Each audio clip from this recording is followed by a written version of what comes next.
여당이 어제 이제 검찰개혁 가지고 의총을 했어요. 2시간 20분이나 했다고 하던데 논쟁이 좀 치열하게 벌어졌나요?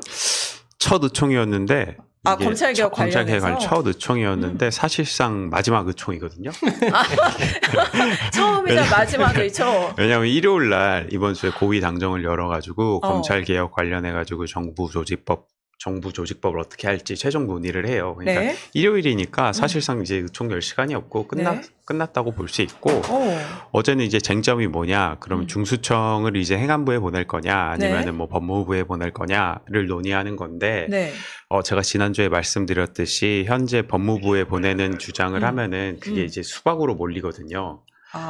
그런 프레임이 형성돼가지고 이렇게 토론이 쉽지 않겠다라고 했는데 역시나 우려대로 그 행안부 빼고 행안부가 아닌 법무부를 주장하는 의견은 단 한 명도 의견이 나오지 않았다고 하더라고요.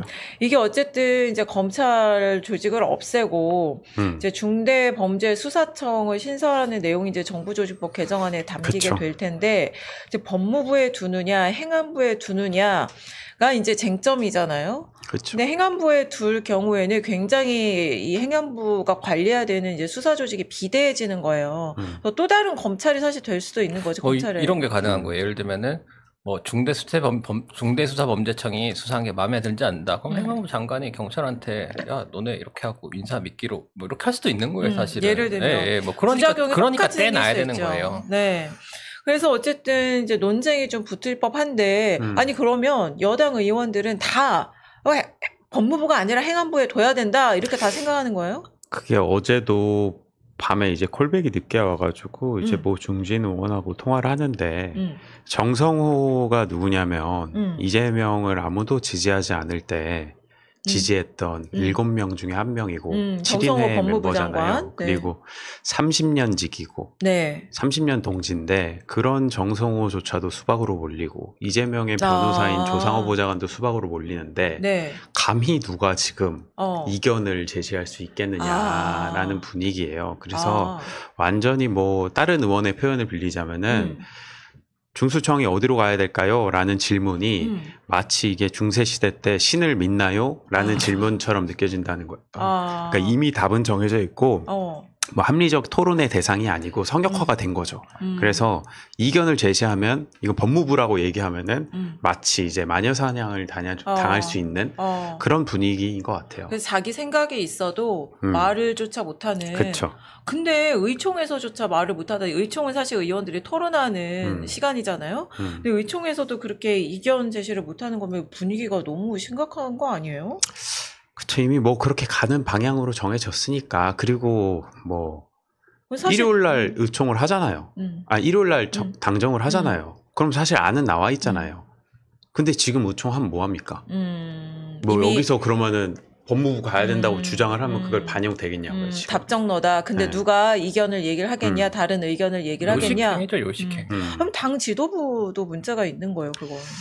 저는 요새 이런 생각 많이 해요. 이게 만약에 이재명 대통령이 민주당 지금 당 대표였으면 어떻게 했을까? 라는 생각을 요새 하거든요. 그러니까 이재명 대표 시절에 되게 사이다 같은 이미지가 있었지만 사실은 고구마 상태를 굉장히 오래 유지하는 스타일이에요. 이재명 뭐 결정을 내리면은 뭐 속전속결로 처리하지만 그 결정 내리기까지 굉장히 그 오랜 시간이 걸린단 말이에요.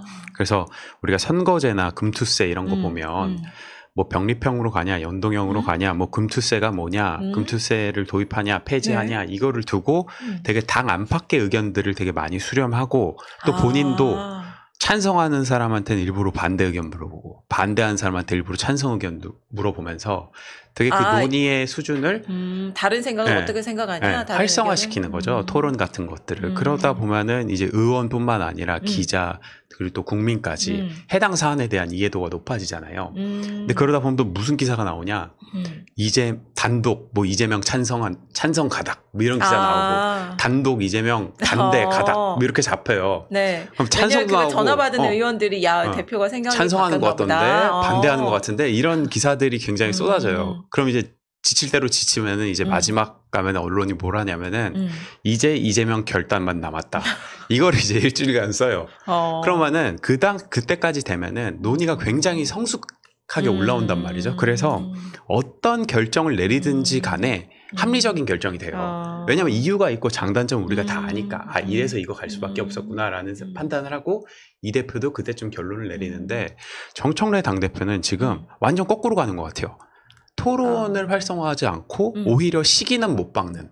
그래서 그러니까요. 시기는 추석 전에 하자고 했는데 답도 정해져 있어. 네. 그리고 왜 추석 전에 해야 되는지 사실 모르는 사람들 많거든요. 갑자기 그러니까 그 프레임이 됐어요. 뭐 의대 정원 2,000명을 해야 되는데 왜 2,000명인지 모르는 것처럼 왜 추석 전에 해야 되지? 윤석열처럼? 윤석열? 그러니까. 그건 아니지만 그러니까 합리적인 근거를 제대로 설명하지 못한다는 거죠. 거기에 대해서. 그리고 비슷하네. 토론을 활성화하지도 않고. 그러니까 만약에 뭐 중수청으로 가냐, 뭐 중수청이 뭐 행안부에 가냐, 법무부에 가냐에 대해서 우리가 되게 가보지 않은 길을 처음 가보는 거잖아요. 그렇죠.